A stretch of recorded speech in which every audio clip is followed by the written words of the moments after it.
First type है हमारे students simple squamous epithelium. अब देखिए हमने जो टर्म्स पढ़ी थी ना उसकी हेल्प से हम इस टिश्यू के बारे में समझेंगे। तो हमारा first type of epithelial tissue है, एपिथेलियम टिश्यू है हमारा सिंपल स्क्वैमस एपिथेलियम।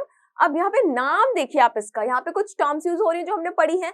सबसे पहली टर्म हो रही है यहाँ पे सिंपल, सिंपल टर्म यूज हो रही है। हमने पढ़ा था सिंपल का मतलब क्या होता है, on the basis of number of layer of cell, जिसमें सिर्फ एक, जैसे एपिथेलियम में सिर्फ एक लेयर ऑफ क्या हो सेल्स हो, उसे हम क्या बोलेंगे सिंपल।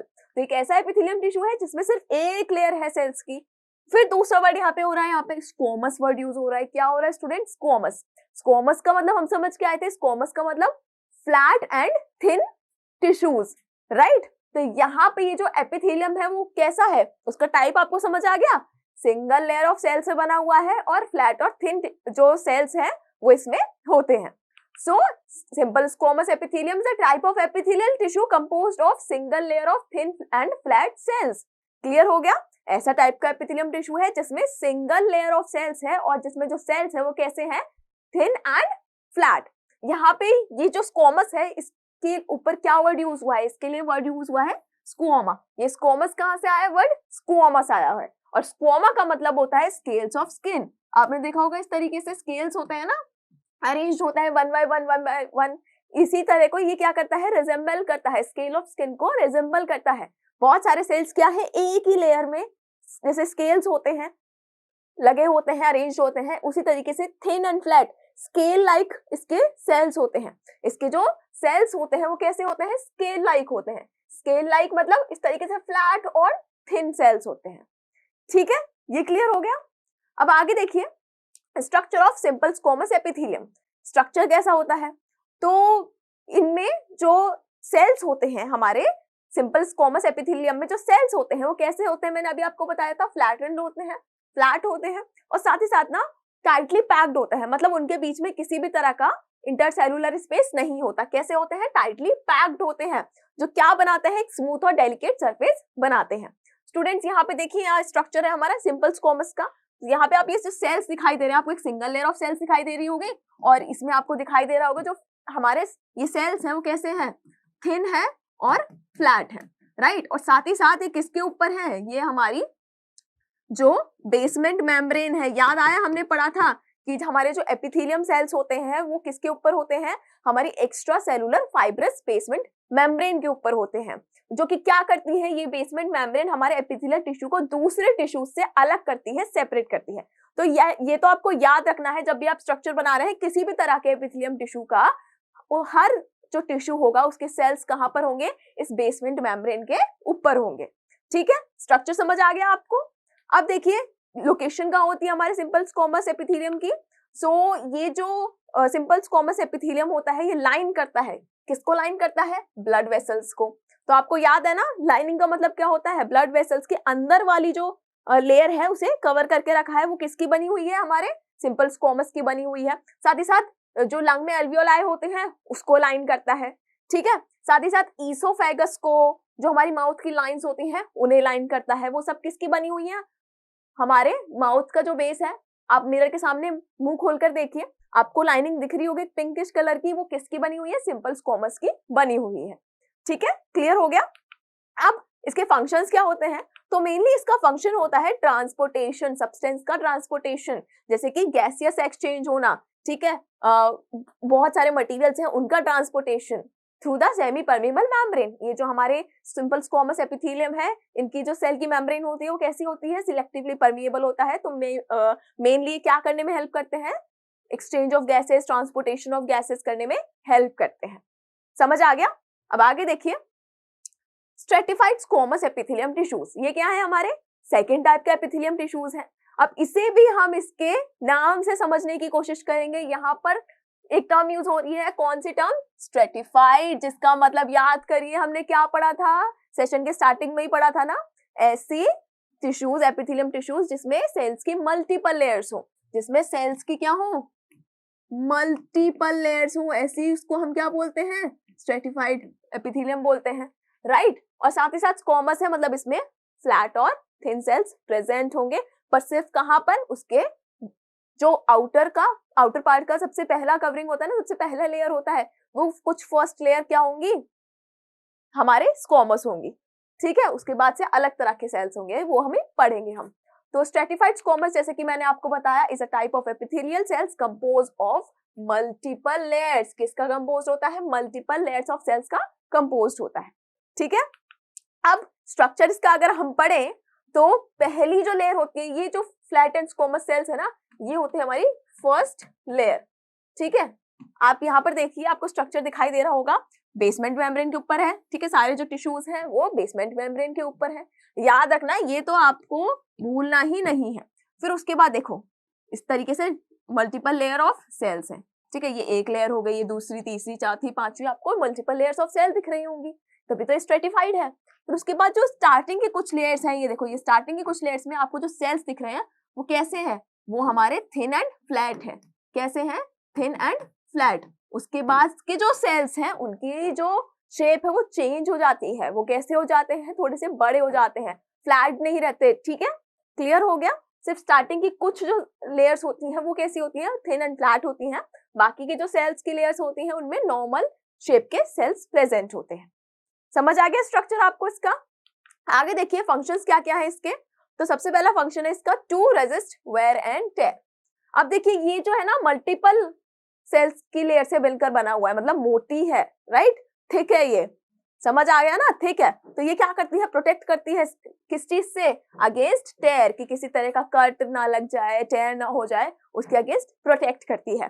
और दूसरा प्रोटेक्शन टू टिश्यूज, तो इसके नीचे जितने भी टिश्यूज होंगे, इसके नीचे जो भी और ऑर्गन्स होंगे, पार्ट्स होंगे, उन सबको प्रोटेक्शन भी प्रोवाइड करती है, राइट। तो हम ह्यूमन बींग्स में ये जो हमारे स्ट्रेटिफाइड स्क्वामस एपिथेलियम है, इससे कौन सा ऑर्गन बना हुआ है, इससे कौन सा पार्ट बना हुआ है, हमारी स्किन बनी हुई है। इसका एग्जाम्पल क्या है, हमारी स्किन, राइट, हमारी स्किन क्या है, इसका एक एग्जाम्पल है। हमारी स्किन क्या करती है, प्रोटेक्टिव बैरियर बनाती है, हमें इंजरी से, डैमेज से प्रोटेक्ट करती है, बाहर इन्वायरमेंटल स्ट्रेस से प्रोटेक्ट करती है, राइट। तो हमारा स्ट्रेटिफाइड स्क्वामस एपिथेलियम आपको समझ आ गया, क्लियर हो गया ना अच्छे से।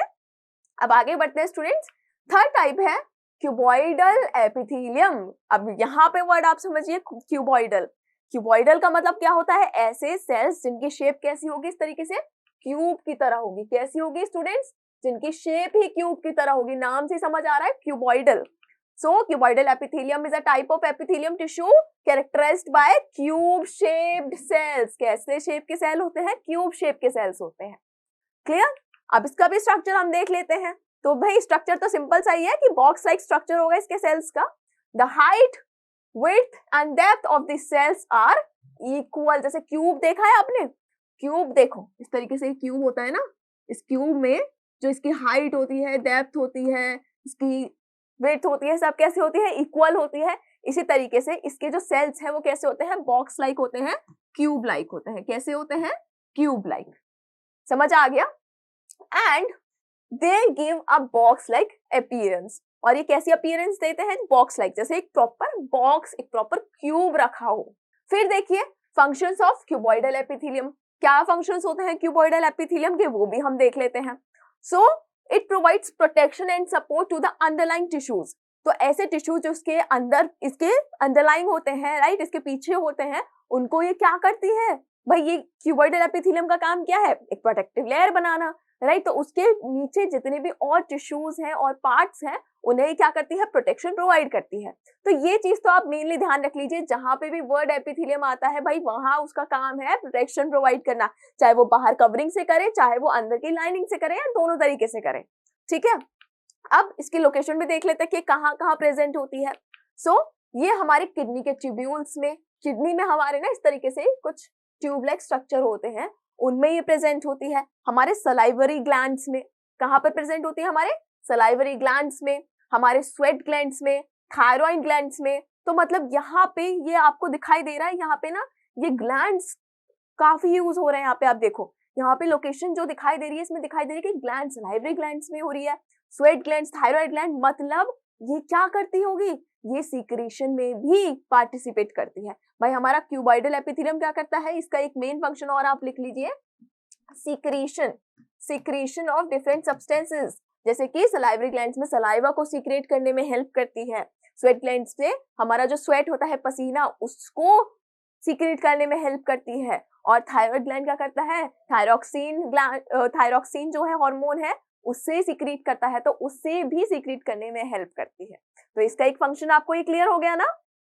अब आगे देखिए, एग्जाम्पल ऑफ क्यूबॉइडल एपिथेलियम, इसका एक एग्जाम्पल दिया हुआ है जहां पे क्या लिखा हुआ है, ग्लैंड्यूलर एपिथेलियम। ये क्या है, एक तरह का एपिथेलियल टिश्यू ही है। क्या है ये, एक तरह का एपिथेलियल टिश्यू है। और इसकी स्पेशलाइजेशन क्या है, सिक्रीशन, क्या करना, सिक्रीट करना, डिफरेंट सब्सटेंसेस को सिक्रीट करना। यहाँ पे आप देखो, ये आपको दिखाई दे रहा है सलाइवरी ग्लैंड्स क्या एक तरह का ग्लैंड है, राइट, जिसका काम है सिक्रीट करना। तो भाई क्यूबॉइडल एपिथेलियम क्या करता है, सिक्रीशन में भी हेल्प करता है। प्रोटेक्टिव बैरियर तो बनाता है बट साथ ही साथ सिक्रीशन में भी हेल्प करता है।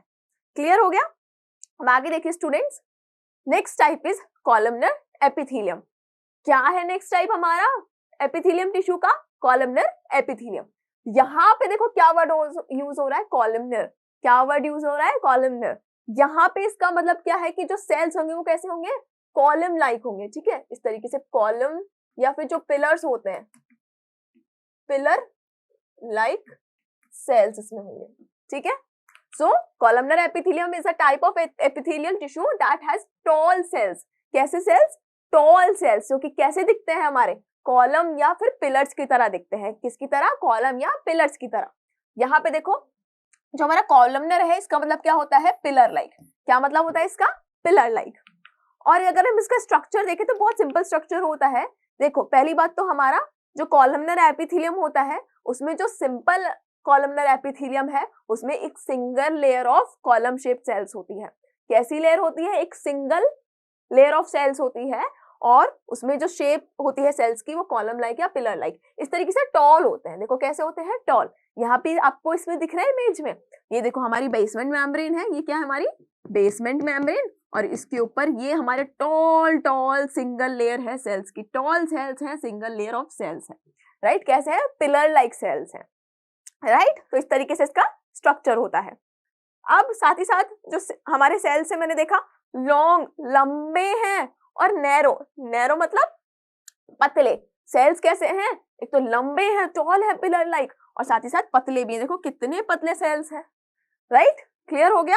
ये क्या है, हमारे स्ट्रक्चर हो गया हमारे कॉलमनर एपिथेलियम का। अब अगर हम इसके फंक्शंस देखें तो इसके तीन मेन फंक्शंस होते हैं, absorption, secretion and protection. Absorption करता है काफी सारे सब्सटेंसेस का, राइट। साथ ही साथ क्या करता है, सिक्रीट करता है बहुत सारी चीजों को, बहुत सारे सिक्रीशंस को सिक्रीट करता है। साथ ही साथ प्रोटेक्शन भी प्रोवाइड करता है। एपिथेलियम है, काम क्या होगा, प्रोटेक्शन प्रोवाइड करना, राइट। साथ ही साथ एक्सचेंज ऑफ मटेरियल्स में भी हेल्प करता है। किसमें, एक्सचेंज ऑफ मटेरियल्स, बहुत सारे मटेरियल्स का जो मूवमेंट है across the epithelial barrier.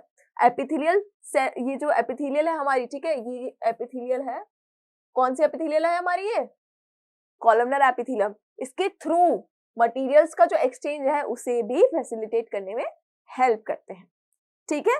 Clear हो गया। अब इसकी लोकेशन हम देख लेते हैं। मोस्ट कॉमनली ये ऐसे एरियाज में मिलती है जहां पे एब्जॉर्प्शन होता है और सिक्रीशन होता है।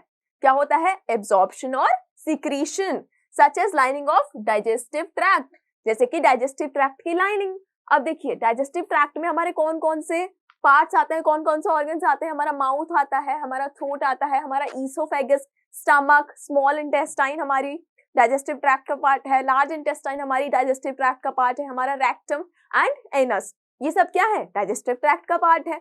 यहाँ पर बहुत ज्यादा एब्जॉर्प्शन होता है, यहाँ पर एब्जॉर्प्शन होता ही है, राइट। तो ये जितने भी ऑर्गन्स मैंने आपको बताए ना, इन सब की जो लाइनिंग है उसमें क्या प्रेजेंट होते हैं, कॉलमनर एपिथेलियम सेल्स प्रेजेंट होते हैं। उन सब की लाइनिंग किससे बनी हुई होती है, कॉलमनर एपिथेलियम टिश्यूज की बनी हुई होती है, सिंगल लेयर होती है सेल्स की, ठीक है। और यहाँ पर क्या होता है, फॉर एग्जाम्पल आपका स्टमक है, वहां पर काफी चीजों का ऑब्जॉर्प्शन होता है। जब डाइजेशन चल रहा होता है तो जो फूड जाता है स्टमक में, वहां पे क्या चलता है, एब्जॉर्प्शन चलता है न्यूट्रिएंट्स एंड मिनरल्स का, काफी चीजों का। तो वहां पर ये जो एब्जॉर्प्शन होता है ना, ये कॉलमनर एपिथेलियम उसमें क्या करते हैं, हेल्प करते हैं, ठीक है। समझ आ गया आपको, क्लियर हो गया ये भी बहुत अच्छे से हमारा। अब लास्ट टाइप ऑफ हम एपिथेलियल टिश्यू देख लेते हैं, that is ciliated columnar epithelium, ciliated columnar epithelium. अब यहाँ पे आपको एक नया टर्म दिख रहा होगा एंड दैट इज सीलिएटेड। ये आपको दिख रहा होगा वर्ड सीलिएटेड। सीलिएटेड वर्ड यहाँ पे इसलिए यूज हो रहा है क्योंकि ये जो सेल्स होते हैं इनमें क्या प्रेजेंट होते हैं, सीलिया प्रेजेंट होते हैं। क्या प्रेजेंट होते हैं हमारे, सीलिया। ये सीलिया क्या होते हैं, देखिए आपने बहुत पहले पढ़ा होगा, बहुत प्रीवियस क्लासेस में, छोटे क्लासेस में। सीलिया क्या होते हैं, फिंगर लाइक प्रोजेक्शंस होती हैं। क्या होती है, इस तरीके से फिंगर लाइक प्रोजेक्शंस होती हैं जो मोस्टली मूवमेंट वगैरह करने में हेल्प करती हैं। तो ये सेल्स जो होते हैं वो कॉलमनर सेल्स होते हैं। कॉलमनर मतलब tall pillar like long narrow elongated cells होते हैं, बट इनके ऊपर क्या अटैच होते हैं, इस तरीके से सीलिया अटैच, फिंगर लाइक छोटी छोटी प्रोजेक्शंस अटैच होती हैं। सो the ciliated columnar epithelium is a specialized type of epithelial tissue that cilia on its surface, that has cilia on its surface। क्या होती है सीलिया, सीलिया हमारी ऐसे छोटे छोटे छोटे छोटे फिंगर लाइक प्रोजेक्शंस होती हैं जो कि इन सेल्स के ऊपर इस तरीके से हेयर लाइक फिंगर लाइक कुछ भी बोल सकते हैं, दिखाई दे रहा है आपको, इस तरीके से सेल्स के ऊपर अटैच होती हैं। तो यहाँ पर हमारी होती है बेसमेंट मेम्ब्रेन। ये क्या है हमारी, ये हमारी बेसमेंट मेम्ब्रेन है, उसके ऊपर हमारे ये कॉलमनर सेल्स है, राइट। और इन सेल्स के ऊपर ये वेरियस आपको दिखाई दे रही है hair like finger like projections, आप कैसे भी बोल सकते हैं, इस तरीके से प्रेजेंट होती हैं। इन्हीं को हम सीलिया बोलते हैं, इसीलिए इन्हें हम सीलिएटेड कॉलमनर एपिथेलियम बोलते हैं। क्लियर हो गया। अब आगे देखिए, तो इनका फंक्शन होता है कोऑर्डिनेटेड मूवमेंट करना। तो ये जो सीलिया होती है ना, मैंने आपको बताया मोस्टली क्या करती है, इस तरीके से मूवमेंट करती है। क्या करती है, इस तरीके से मूवमेंट करती हैं, राइट। और साथ ही साथ ये ऐसे प्लेसेस, ऐसे पार्ट्स पे प्रेजेंट होती हैं बॉडी के जहां पर किसी भी सब्सटेंस को पुश करने की जरूरत हो। क्या जरूरत है, किसी सब्सटेंस को पुश करने की जरूरत हो, जैसे कि म्यूकस हो गया। म्यूकस होता है, उसे क्या करना होता है, पुश करके कहीं और ले जाना होता है। अब ऑर्गन तो लेके नहीं जाएगा, तो ऑर्गन के ऊपर जो हमारा ये सेल की लेयर है, इसके ऊपर ये प्रेजेंट है, तो उसकी हेल्प से ये क्या करेंगे, कोऑर्डिनेटेड मूवमेंट परफॉर्म करेंगे, उस सब्सटेंस को या म्यूकस को पुश करके मूव करवाएंगी। ठीक है, इसलिए ये प्रेजेंट होता है। अब इसकी लोकेशन कहाँ है, कहाँ पर भाई, कौन कौन से ऑर्गन्स में, कौन कौन से पार्ट्स में ये प्रेजेंट होता है। तो the ciliated columnar epithelium is primarily found in respiratory tract. कहाँ पर, रेस्पिरेटरी ट्रैक्ट में होता है मोस्टली ये, राइट। Including nasal passage. हमारी जो नेजल पैसेज है, यहाँ पर हमारा जो नेजल पैसेज है, ये देखो, ये जो होता है ना, नोज से कनेक्टेड है, उसमें प्रेजेंट होते हैं। फैलोपियन ट्यूब्स में प्रेजेंट होते हैं, और ट्यूब्यूल्स ऑफ किडनी के ट्यूब्यूल्स में, और साथ ही साथ फैलोपियन ट्यूब्स में भी प्रेजेंट होते हैं। अब इसका एक एग्जांपल हम पढ़ते हैं कि सीलिया ना मूवमेंट कैसे परफॉर्म करती है। तो देखिए, अगर हम बात करें फैलोपियन ट्यूब की, तो ये है हमारी फैलोपियन ट्यूब, ठीक है। इस तरीके से फैलोपियन ट्यूब है, ये हमारी ओवरी है जो इससे अटैच्ड होते हैं, इसके थोड़ा सा स्पेस होता है ना फैलोपियन ट्यूब और ओवरी के बीच में। अब ये ओवरी क्या करती है, हमें पता है, हर महीने ये एक एग जो है, जो कि क्या है, फीमेल गैमीट है, उसे प्रोड्यूस करती है। बट इस फीमेल गैमीट को कहाँ जाना होता है, मेल गैमीट से मिलने के लिए इसे इस फैलोपियन ट्यूब में जाना होता है, राइट। और यहाँ पर क्या होता है, फर्टिलाइजेशन होता है। अब ये जाएगी कैसे, अब ये फीमेल गैमीट हमारा जो एग है, ये जाएगा कैसे, ये अपने आप तो नहीं जाएगा। तो इसकी फैलोपियन ट्यूब में क्या होता है कि इस तरीके से, ये जो फैलोपियन ट्यूब है, अगर इसको हम देखें इस तरीके से, तो फैलोपियन ट्यूब की जो लाइनिंग होती है, मतलब अंदर वाला जो पार्ट होता है, अंदर वाली जो कवरिंग होती है, इसे दूसरे कलर से अगर हम देखें, तो ये अंदर वाली जो कवरिंग होती है ना, ये वाली, इधर वाली, इसके ऊपर ना ये छोटे छोटे एपिथेलियल टिश्यूज जो है हमारे, कौन से एपिथेलियम टिश्यूज पर प्रेजेंट होते हैं इसके ऊपर, सीलिएटेड कॉलमनर एपिथेलियम। तो इस तरीके से ये छोटे छोटे छोटे छोटे फिंगर लाइक प्रोजेक्शन, जिसे हम क्या बोलते हैं, सीलिया होते हैं, प्रेजेंट होते हैं। ये क्या करेंगे, इस एग को पुश करेंगे। क्या करेंगे, इस एग को पुश करेंगे। इस तरीके से ये सब एक कोऑर्डिनेटेड मूवमेंट करेंगे, इस तरीके से एक कोऑर्डिनेटेड मूवमेंट करेंगे, और इस एग को पुश करते करते फैलोपियन ट्यूब में ट्रैवल करवाएंगे। और इस तरीके से जो हमारा एग है वो फैलोपियन ट्यूब में ट्रैवल करता है। क्लियर हो गया, समझ आ गया आपको किस तरीके से ये वर्क करता है, इसके फंक्शन क्या है। इस सेशन में हमने क्या डिस्कस किया स्टूडेंट्स, हमने डिस्कस किया टाइप्स ऑफ एपिथेलियम टिश्यूज। कितने तरह के होते हैं, 5 तरह के होते हैं। सिंपल स्क्वैमस होते हैं, स्ट्रेटिफाइड स्क्वैमस होते हैं, राइट, क्यूबॉइडल होते हैं, फिर हमने पढ़ा कॉलमनर होते हैं, और हमने पढ़ा सीलिएटेड कॉलमनर एपिथेलियम होते हैं। पांचों के हमने फंक्शंस पढ़े, हमने पांचों का स्ट्रक्चर पढ़ा, साथ ही साथ हमने पढ़ा कि कैसे ये अपने फंक्शंस को परफॉर्म करते हैं, इनके क्या क्या काम होते हैं, कहाँ कहाँ ये प्रेजेंट होते हैं डिफरेंट बॉडी के पार्ट्स में, राइट। क्लियर हो गया, समझ आ गया आपको। सो ये यहाँ पर हमारे खत्म होते हैं टाइप्स ऑफ एपिथेलियम टिश्यूज, और बाकी हम पढ़ेंगे हमारे नेक्स्ट सेशन में। तब तक के लिए keep watching with mind. Thank you very much.